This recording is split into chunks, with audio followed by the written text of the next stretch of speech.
Hello everyone, and welcome back to JAS Reviews. My name is James, and today I have a different type of video for you all. So, for those of you who are new to my channel, first of all, welcome.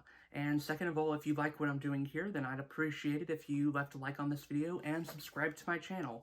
But if you are new, normally on this channel I do reviews of music and movies. Sometimes I'll do a commentary. I actually haven't done one yet. Hopefully one will be coming soon. But today's video is going to be something I haven't done yet on my channel. And that is going to be an album ranking. And this time I'm going to be ranking every all-time low album. The album rankings are going to be in order from worst to best for this band. So sit back, relax, and enjoy, and maybe at the end of the video, you can let me know what your favorite albums of All Time Low are and what your least favorites are. But for now, let's go ahead and get into what I think is the worst album from the band. So long, so nice to know ya, nice to know ya. I'm sorry to say. Last Young Renegade is easily All Time Low's worst, in my opinion.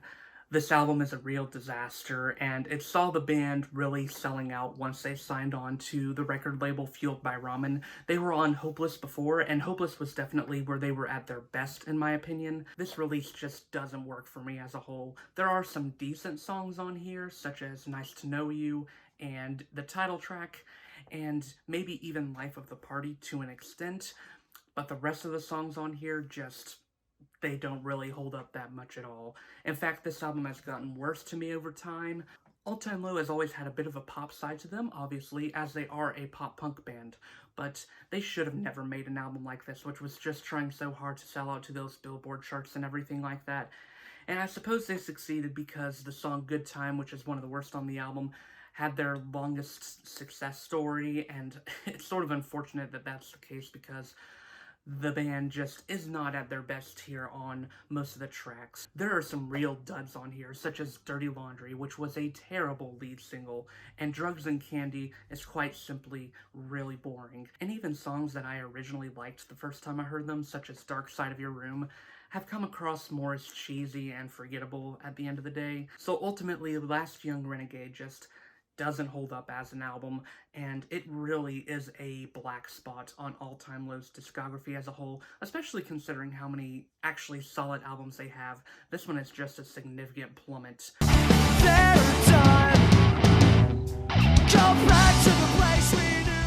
I don't really have much to say about this album, The Party Scene.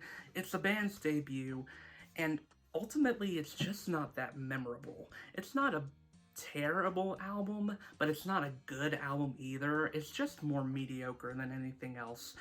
And there's just not much to write home about here. Most of the songs are pretty dime a dozen pop punk, and this band has been compared to a lot of pop punk acts, especially Fall Out Boy, and I think on this album you can see them being sort of a cheap clone or a cheap imitation of that.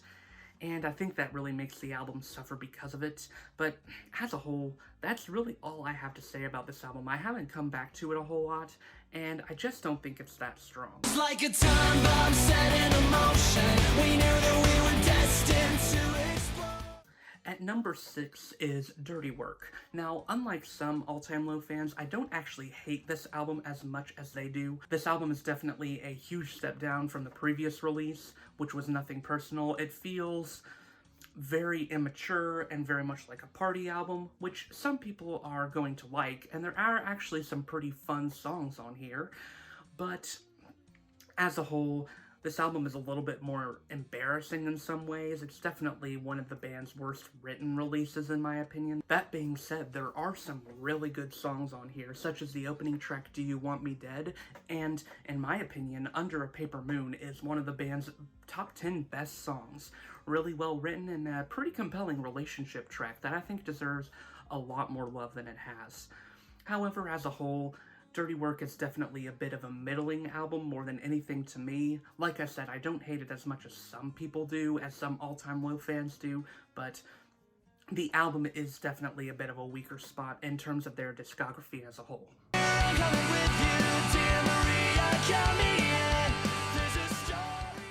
Next up is So Wrong It's Right, which I actually think is a pretty solid album. It's especially impressive for the band's sophomore release, and I think it's far better than their debut. I sort of like the nostalgia this album gives me, even though I wasn't into All Time Low as a kid.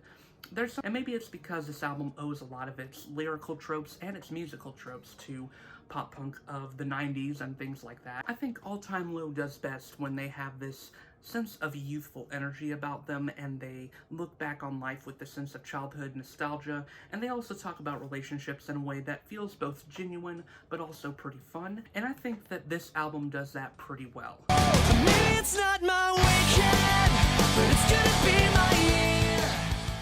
Alright, now we're going to get into the albums that I really enjoy. And starting at the number 4 spot, we have Nothing Personal, which is really where I think the band found their identity and were able to become the band that they are today. This album is very important to their career because many of the songs here still hold up today and are among their best.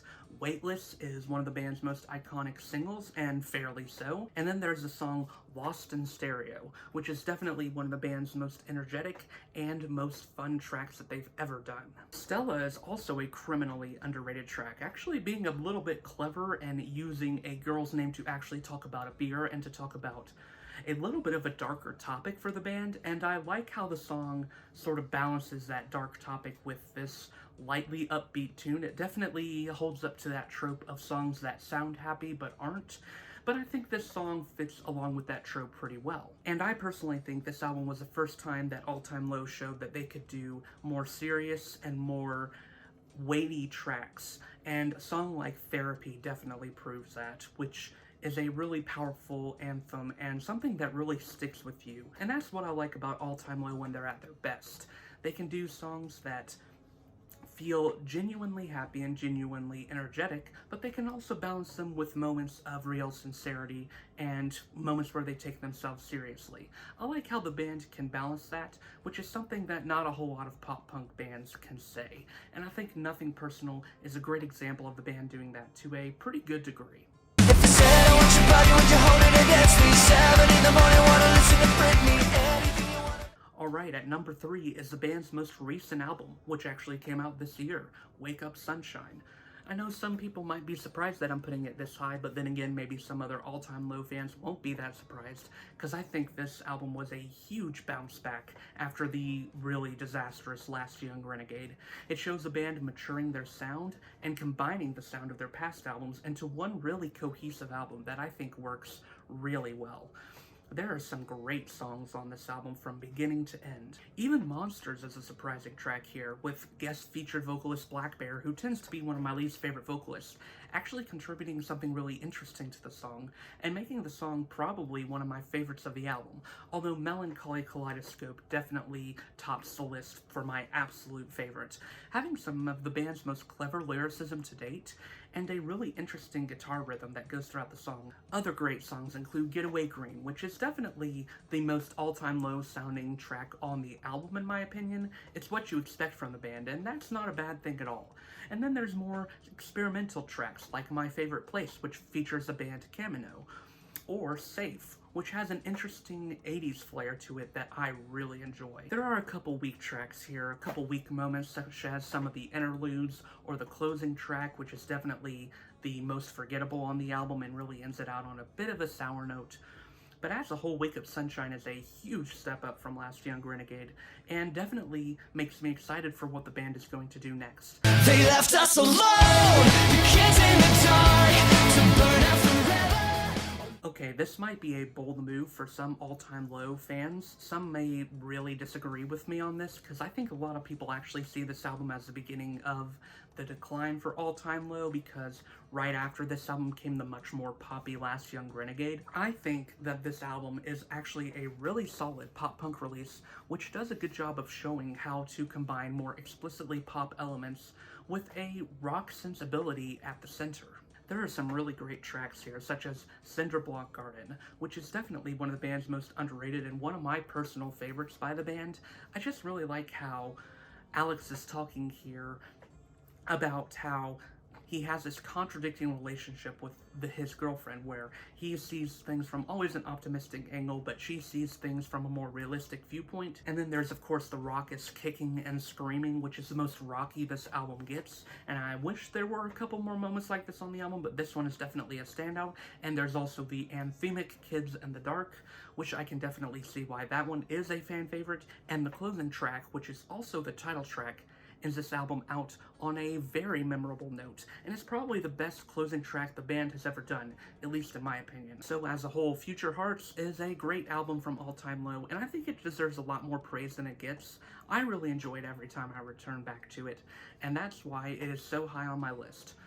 But the number one choice was very obvious for me.